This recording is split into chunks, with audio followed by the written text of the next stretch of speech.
you're creating a business format franchise, your number one assignment is to create a business model that works, that it produces results, that people can own their own business and produce results. Here's what Kroc said. The McDonald's brothers had cracked the code for high-speed, low-cost fast food service. He would complete the packaging by providing the visionary leadership and the salesmanship to make this dream a reality. Ray Kroc without Ray Kroc, there's no McDonald's system that anybody would have ever heard of. It would have just been a small town out in California. Yeah, I think I heard of them once. But Ray Kroc took it mainstream by taking the idea in one store and creating a business format franchise. That's the secret.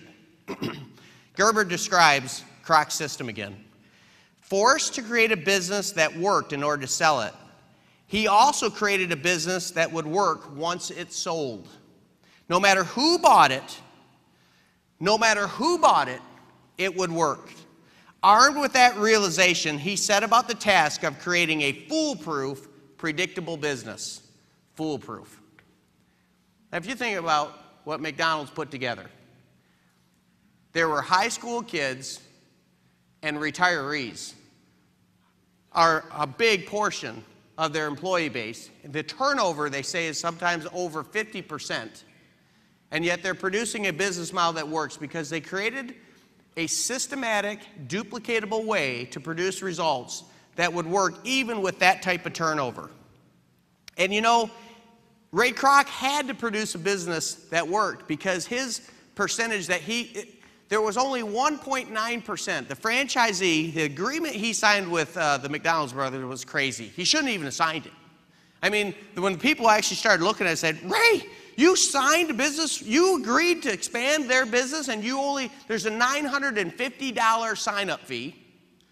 Now, it's back in time a little bit, but still, $950 is not that much money for your own franchise. And only 1.9% of the profits, only 1.9% of the revenue was paid in to the McDonald's brothers, 0.5% of that 1.9, so about a third of that, or a fourth of that, went to the McDonald's brothers, and Ray Kroc himself only kept 1.4%. Very low margins. So when you've got very low margins like that, you better have a product that works. You better have a business format franchise that works, or you're not going to be in business too long. And he knew that, so he started working right away. So Gerber says, how could the components of the prototype have to be constructed so that resulting business system would be replicated over and over? So he was working on this prototype. He started his first store, Ray Kroc, when he bought in. He started in Des Plaines, Illinois, and he starts a prototype. And he said, we're going to work on this store until I can produce results so good that the next store, all they have to do is duplicate what I've done here. So that will produce results. And then someone can study either one of these two stores and start another. And he started a virtuous cycle. He started a cycle of success. That's exactly what successful business format franchises do. They create one successful example, which leads to another, which leads to another, which leads to another, and eventually reaches the world. John Love described these uniform best practices. The real secret to McDonald's successful operating system is not found just in its regimentation. Do it this way, do it this way, do it this way.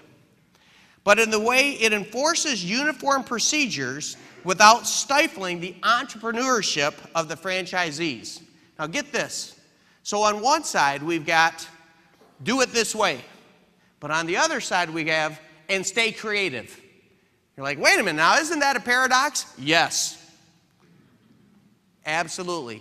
Because what Ray Kroc did is he was able to bring corporate-like structure to rascal-like entrepreneurs. People who buy their own franchise and are willing to work the hours to make that successful, they're kind of rascal-like entrepreneurs. They don't like to be told what to do. That's why they didn't go into corporate America in the first place, probably. So here you got one side, they're rascal-like entrepreneurs, and then you've got a company that's saying, do it this way, do it this way, do it this way. And to be able to marry those two principles together takes leadership, because you have to help people buy into the fact that it benefits them to do it this way. Probably a good example of that is we talk about creating a culture. McDonald's, Ray Kroc created a culture for McDonald's that said, we do it this way because it works. It scores a touchdown, so to say, every time you call the play. Boy, that sounds familiar.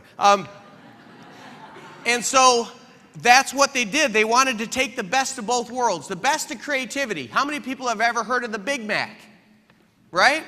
Well, do you know that Big Mac wasn't created out of their corporate headquarters? Big Mac was created in Pittsburgh, Jim Delahunty, right? So the Big Mac was an idea, a creative idea from somebody in the field, said, hey, I've got an idea. And they ran it up to headquarters, and Ray Kroc said, well, I don't know. I don't know if it'll work. Try it. Let's test it. And then in the process of testing, guess what? They got data. And I guarantee you some of the ideas they tried weren't so hot. You never hear about them, do you? You don't hear about the failures, but you hear about things like Filet-O-Fish. You hear about the Big Mac or breakfast, you know, all the ideas that they came up with that did work. So John Love said, without the freedom of franchisees and suppliers to exercise their entrepreneurial instincts, to test their own ideas on new products and procedures, and even to challenge the corporation head on, McDonald's might still have attained its celebrated uniformity, but at a terrible price.